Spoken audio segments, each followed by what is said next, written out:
အခုတစ်ခေါက်ပြပြီးသွားမှာကတော့ IT Star ရဲ့အသစ်ထွက်ရှိထားတဲ့ AI Viewer Software မှာပါဝင်တယ်။အကူအညီကြောင်းပဲဖြစ်ပါတယ်။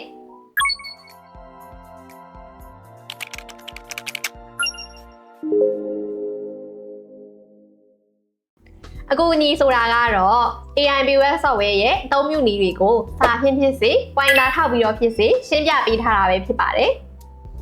ဥပမာအနေနဲ့ဖွဲ့စည်းပုံတွေကအကူအညီကိုနှိပ်ပြီးတော့အသုံးပြုသူကူညီတဲ့အခါကုန်ပစ္စည်းအသစ်ဘယ်လိုထည့်မလဲကိုနှိပ်လိုက်မယ်ဆိုရင်ကုန်ပစ္စည်းအသစ်ထည့်နည်းကို pointer ထောက်ပြီးတော့တဆင့်ချင်းစီရှင်းပြထားတာကိုတွေ့ရမှာပါ။ဒါအပြင်အယောင်းပေါင်ချဘယ်လိုဖွင့်ရမလဲသိချင်နေဆိုရင်လည်းကုန်ရောင်းစီမံခန့်ခွဲမှုတွေကအကူအညီကိုနှိပ်ပြီးတော့စာနဲ့ရှင်းပြပေးထားတာတွေကိုဖတ်ပြီးတော့အသုံးပြုနိုင်ပါတယ်။အခုလိုမျိုး AI Viewer Software ရဲ့အကူအညီကတော့ကုန်ရောင်းစီမံခန့်ခွဲမှုကုန်ဝယ်စီမံခန့်ခွဲမှုကုန်ပစ္စည်းစီမံခန့်ခွဲမှု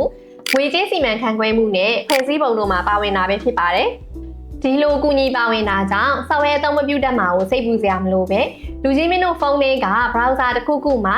AIVOS.app လို့ရိုက်ရှာပြီးအခုပဲစမ်းသုံးကြည့်လိုက်တော့နော်။